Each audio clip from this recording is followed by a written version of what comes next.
Yo, what up everyone? So before this video starts off, I just want to quickly say that I am feeling quite better actually today. Matter of fact, I may have gotten an allergic reaction from a pizza I ate 2 days ago.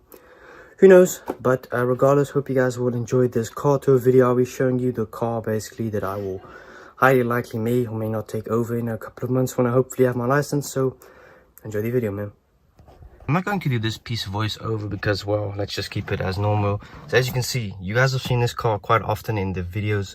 I know I titled this video quite often in my car, but it's actually just, matter of fact, not my car. Not yet though. It's my dad's car. As you know, I don't have the license. Matter of fact, I actually got caught driving this car a couple of months ago. I don't get into details, but as you can see, you're just walking. It's quite spacious, to be quite fair. It's much, I prefer this car kind of more than the Audi because of the fact it just got that nice raw V6 3.6 or 7 liter.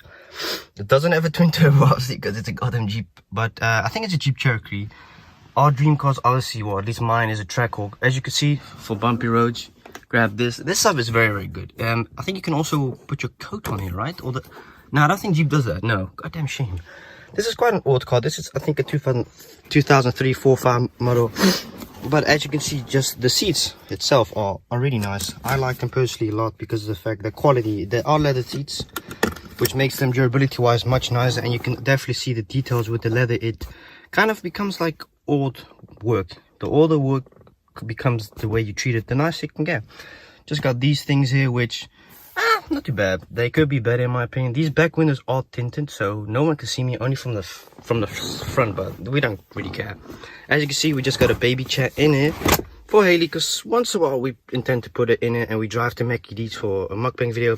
Now, as you'll notice by the door handles are, I would assume, quite different than other cars if you're not used to these kind of cars. I don't know if you guys do the exact same in America when it comes to the door handles on the Jeep. I think it is the same because it is an American unit, I believe, or German. Correct me if I'm wrong, but door handles are very interesting. Now, as you will notice in the Jeeps, at least this one, it doesn't actually have a kiddie lock. So there's nothing in the back that you can imply from the front that will make kid safety. It's a goddamn Jeep, right? So if you roll the windows up all the way up to down, it will go fully down. I don't think this will be included though, but these will go open. So that you got a massive dent, which I actually did, matter of fact. Got this space, which I don't get the point of this part of the Jeep, but it's a cool feature, I suppose. Now you see a couple of cigars, still got these in here. Now the weird thing is, and the feature about this car is, you don't actually have a back pocket thing. Now, as the other one we used to have, like the Jeep, I don't know which one it was a 4.2 liter V8, I think. It was also a Jeep, was a previous one we had. It actually had back nets here, which you could put stuff in. This one doesn't have it on this side, but it's got it on this side, which is actually a very clever spot. Now, we'll go to the front in a bit. Let's just show you some other features. Now, the middle part of the car is very odd. Now, you've got this here. I actually haven't got a single clue why this piece is up here in the car. Maybe it's for someone who's got tall legs or something. They can put them up more high. I ain't got no clue. So as we just go to the back, you'll notice goddamn sandbags. Didn't even know these were in there. It's quite spacious, you know. The reason I like this car a lot is just, well, my dad got it obviously, so we could do the dogs as well, but also for work, man, you know. There you go. Got some sand for the backyard. I might actually need some of this sand for my place in a while. So this is the back seat. It's not luxury, obviously. I mean, you can't expect luxury in a goddamn Jeep, man. Jeep isn't... Yeah, well, don't get it twisted though. Some of the models are pretty luxury, don't get it wrong, the newer models, but these are quite old. Now, you'll notice something very odd in the front, on the dashboard. There are a couple of things missing, which we actually took out on purpose. So let's get to the front, man. See just now. Alright, so I'm currently sitting on the front. I don't know what that actually is, but as you notice as well on the front, you've got these door handles as well. Now check this out. We push that.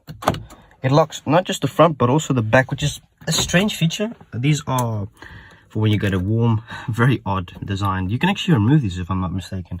As you can see, obviously original Jeep, as I will show you on my, well, not my car keys, but my dad's car keys. Now, you'll be quite surprised how expensive original Jeep products are. These actually, well, just get these from wish.com and you get a nice, I'd assume, leather protection. My dad is a huge fan of Jeep. As you'll probably know, he has a lot of Jeep shirts, etc. Got a bolt in here, which, God knows why this is in here. It's kind of rusted. But you'll see, it's a 4x4 obviously, and you can put it in 4x4 by, God knows what these means. This is 2-wheel drive, so only 2 wheels get driven, I think. This is part-time, this is full-time. So I think if you put it in this one, it should go into 4x4, which kind of means that it is, I think, a little bit slow with pulling up. But like I said, it's not a race car. It is an automatic.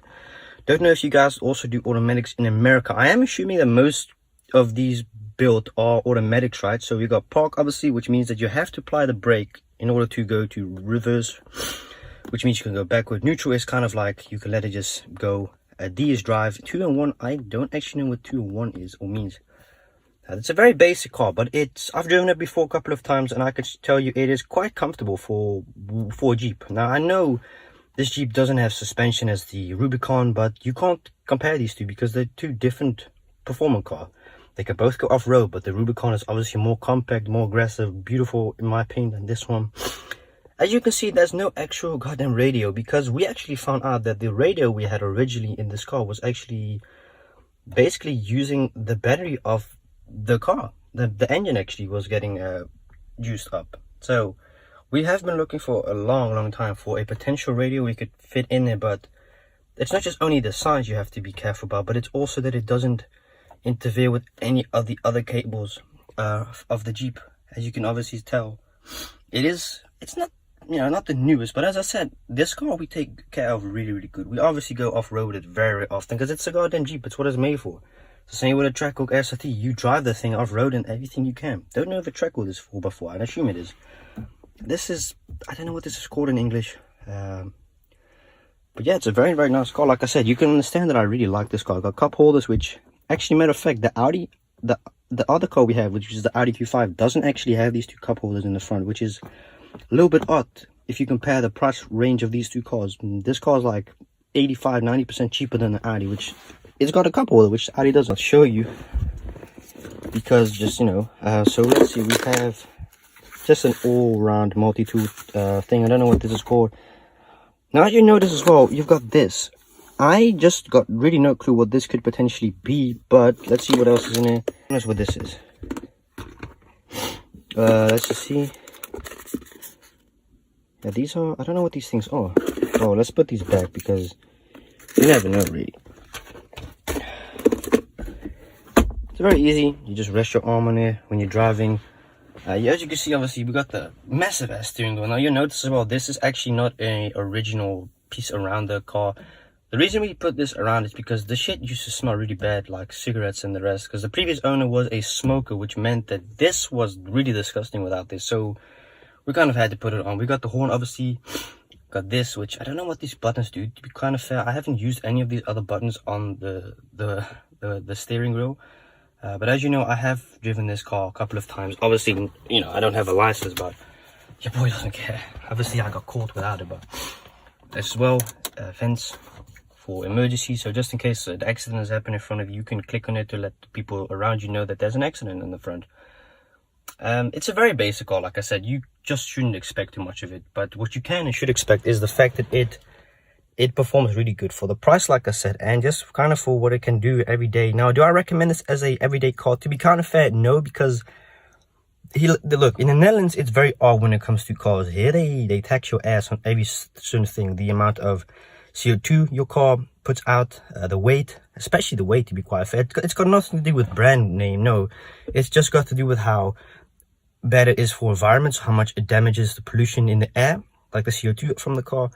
The weight is also very important, and how long you've had your license for. I don't know how you guys do it in America, but it's just crazy here in the Netherlands. So let's say if I'd have my license right now, this car would cost me a month just to let it drive, or just to have it legally on the road. It will cost me 150, 160 euro, just because of the weight, the pollution, and because I just have my license. And in the Netherlands generally, though it's the whole case, if you just got your license and you got a Mercedes or an AMG, you're going to have to be paying more insurance because of the fact you are basically a learner still, because you have no actual experience like a driver that's been driving for 15-20 years. So it kind of makes sense, because you are, well, not entitled, but you do have the chance of creating an accident much faster than someone who's had a license for 20-25 years, which is I kind of agree. Yeah, I do agree with it. But yeah, it's a very nice car. I actually wanted this as my first car, but look, it's not that I can't afford it. I can, but it's just, they tax you crazy with the weight, man. That's why you see in the Netherlands quite a lot of kids not driving these kind of massive cars, because just of the fact that they get taxed heavily on it, like insurance wise, for the car just to drive on it. The fuel, the petrol isn't cheap in the Netherlands, to be quite fair, first of all. And you don't actually see quite a lot of people driving a Jeep, especially Trackhawk SRTs, because, well, they are a rip-off here in the Netherlands. They're ridiculously overpriced here. And just in general, it's very expensive driving a car like this here in the Netherlands. And there's no point if you can just do the math yourself. If you just got a car license, you can just get a Toyota, and bam, you pay like 20, 30, 40 euro a month just to have a drive. That's why you see a lot of kids here in the Netherlands not having expensive cars, because it's just ridiculously overpriced. Got some KFC. We just got a mask as well. I'm not going to obviously show you the outside, because you just already know what the outside looks like. If you're curious what this Jeep looks like, you can just seriously search it online. Got a pump, which I don't know why we have a pump in the car, but it's honestly quite a nice car. You can understand why I just love this car in general. It's been my, I wouldn't say dream car, but it's just definitely, to be kind of honest, it is definitely one of my favorite cars if I'd have to choose between the Audi Q5 and the Jeep. Now, if I'm going to be honest, I would choose the Q5 highly likely more over the Jeep, because of the fact that it's got radio and Bluetooth in it, and it's got more speed. It's kind of fast. It just looks cooler in general as well. Sorry, I see my reflection in the mirror, but when it comes to like off-road performance, the Jeep is quite good for that. And I think you can get one of these Jeeps in a good, nice condition. This isn't a diesel, just to let you guys know. A diesel is, I think, a little bit cheaper, but you know, diesel is attractive for people that have got a own company, so a ZZP'er, or who are a tuinier, people that work for garden and hoveniers and stuff. But if you're just a normal person, you want to not grab a diesel, because it might be cheaper, $1,000 or $2,000 cheaper than a car without diesel, but fuel will cost you a lot. And in most cities, actually, it's kind of weird, but in most cities, you're not actually allowed to have to enter the city with a diesel car after a certain age. So I don't know in which cities these are implied, but I think in quite the big ones, I think Rotterdam and Amsterdam have got their rule implied that after a certain specific building year, you're not allowed to have a diesel car in it, because they'll check your registration. And if that's the case, I don't know if you're allowed to keep on continuing driving. I think they'll kick you out of the city, I'm assuming, but as I said, I've got really no clue how that goes. But yeah, the outside is just, it's a very aggressive look. You'd be quite surprised how aggressive this is, because this is a blue colored car, which I don't know if it's rare, I don't know. But it's a beautiful car. I don't suggest you driving this every single day unless you like the car, but then you have to pay the price for it as well here. Especially as a learner, don't buy these kind of cars. But you'll see in the Netherlands, there's almost no one, I can guarantee you, that is the age of 18, 20 that has, first of all, got the money to drive a car like this, to purchase a car like this. Because we're talking about a couple of grand just for the car alone, and then you're talking about hundreds of euros a year just to let it drive on the road, and that's without fuel and insurance and that. This thing will cost you money, man. It will definitely run your pocket empty. So that's why I decided to maybe get a different car, because, well, it's a lovely car, like I said. It's fantastic, but it costs a lot of money just to drive it around here. They don't do it like you guys in America, where you can drive a car, you don't get check text on the weight and stuff. But here it's a big thing in the EU, and I think it applies for almost every country. Now, as you can see, these are speakers. The speakers are really bad, by the way. So when I get my license, hopefully I'll obviously be driving this for my cost, you know, because I got my little crib in a while. You're going to be removing these, and we're going to put a new thing in there. So yeah, that's really it, to be quite fair. As you can see, the automatic, the gearbox is great. It's not the fastest. Why is my neighbor running? But yeah, hope you enjoyed this video, and I'll see you with a new ASMR video tonight. Got a couple of things on the side, which aren't too interesting, but the steering wheel was massive.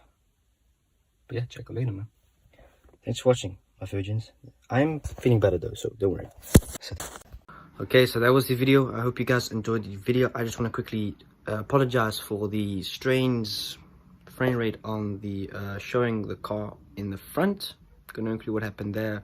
Afterwards, I checked my footage, and apparently my iPhone was recording the wrong way, which I have noticed is quite a big thing on iPhones here. When you do it like this screen-wise, apparently sometimes it doesn't do it. But regardless, hope you guys enjoyed this vlog, and thank you so much for watching. Obviously, as I said in the beginning of the video, I'm feeling better today. Just got a clogged nose, but thank you so much for watching. Got an ASMR video later as well. Thank you so much for watching. Check you later, man. Peace out.